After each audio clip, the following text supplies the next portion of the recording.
Hi hello ಎಲ್ಲರಿಗೂ ನಮಸ್ಕಾರ. Welcome back to Teju kitchen. ಇವತ್ತಿನ ರೆಸಿಪಿ ದಾಲ್ ಪೂರಿಗೆ ಸಖತ್ತಾಗಿರುತ್ತೆ, ಜೀರಾ ರೈಸ್ಗೆ ಚೆನ್ನಾಗಿರುತ್ತೆ. ಈ ರೆಸಿಪಿ ನಮ್ಮ ಅಕ್ಕನ ಸೀಕ್ರೆಟ್ ರೆಸಿಪಿ ಅಂತಲೇ ಹೇಳ್ಬೋದು. ಮೊದಲಿಗೆ ಒಂದು ಬಾಣಲಿ ಇಟ್ಕೊಂಡು ಅದಕ್ಕೆ ಎಣ್ಣೆ, ಸಾಸಿವೆ, ಜೀರಿಗೆನ ಹಾಕಬೇಕು. ಅದಾದ ನಂತರ ಸ್ಲೈಸಾಗಿ ಕಟ್ ಮಾಡಿರೋಂಥ ಆನಿಯನ್ನ ಆ್ಯಡ್ ಮಾಡ್ತಾ ಇದ್ದೀವಿ.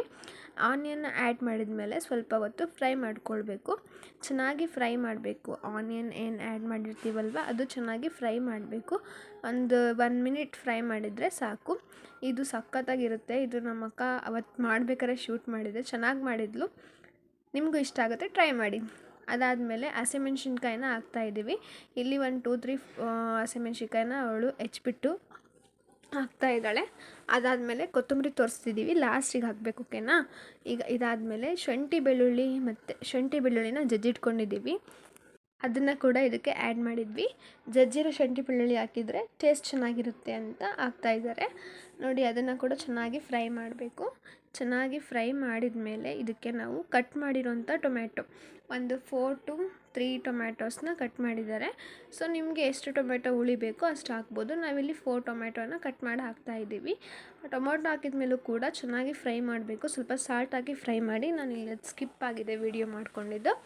ಸೊ ಸಾಲ್ಟ್ ಹಾಕ್ಬಿಟ್ಟು ಚೆನ್ನಾಗಿ ಫ್ರೈ ಮಾಡ್ತಾ ಇದ್ದೀವಿ. ಇದನ್ನು ಫ್ರೈ ಮಾಡಿದ ಮೇಲೆ ಕರಿಬೇವನ್ನ ಆ್ಯಡ್ ಮಾಡ್ತಾ ಇದ್ದೀವಿ.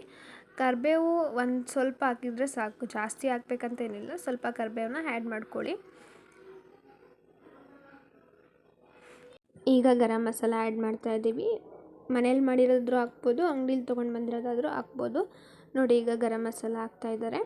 ಇದಾದ ನಂತರ chilli powder 1 2 to 3 tablespoon chilli ಪೌಡರ್ನ ಆ್ಯಡ್ ಮಾಡ್ಕೊಳ್ಳಿ. ನಿಮಗೆ ಖಾರ ಎಷ್ಟು ಬೇಕೋ ಅಷ್ಟು ಚಿಲ್ಲಿ ಪೌಡರ್ನ ಆ್ಯಡ್ ಮಾಡಬೇಕು. ಆ್ಯಡ್ ಮಾಡಿದ್ಮೇಲೆ ಚೆನ್ನಾಗಿ ಮಿಕ್ಸ್ ಮಾಡಬೇಕು. ಚೆನ್ನಾಗಿ ಮಿಕ್ಸ್ ಮಾಡಿದ್ಮೇಲೆ 1 ಟೇಬಲ್ ಸ್ಪೂನ್ ಗೀ ಹಾಕ್ತಾಯಿದ್ದಾರೆ, ಟೇಸ್ಟ್ ಚೆನ್ನಾಗಿರುತ್ತೆ ಅಂತ. ಇದಾದಮೇಲೆ ನಾವು ಏನು ಬೇಳೆ ಬೇಯಿಸ್ಕೊಂಡಿರ್ತೀವಲ್ವ ಕುಕ್ಕರಲ್ಲಿ, ಆ ಬೇಳೆ ಬೇಯಿಸ್ಕೊಂಡಿರೋದನ್ನ ನಾವು ಇದಕ್ಕೆ ಆ್ಯಡ್ ಮಾಡ್ತಾ ಇದ್ದೀವಿ.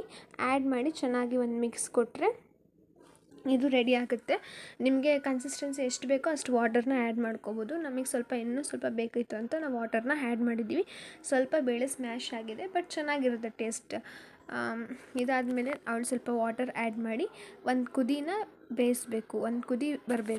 ಲೋ ಫ್ಲೇಮಲ್ಲಿ ಒಂದು 5 ಮಿನಿಟ್ಸ್ ಬೇಯಿಸಿದ್ರೆ ಸಖತ್ತಾಗಿರೋ ದಾಲ್ ರೆಡಿ ಆಗುತ್ತೆ. ತುಂಬ ಚೆನ್ನಾಗಿರುತ್ತೆ ಟೇಸ್ಟ್ ಮಾತ್ರ. ನಮ್ಮ ಅಕ್ಕ ಮಾಡಿಕೊಟ್ಟಿದ್ದ ರೆಸಿಪಿ ನನಗಂತೂ ತುಂಬಾ ಇಷ್ಟ ಆಯಿತು. ನೀವು ಒಂದ್ಸಲಿ ಟ್ರೈ ಮಾಡಿ ಕಮೆಂಟ್ ಮಾಡಿ, ಓಕೆನಾ.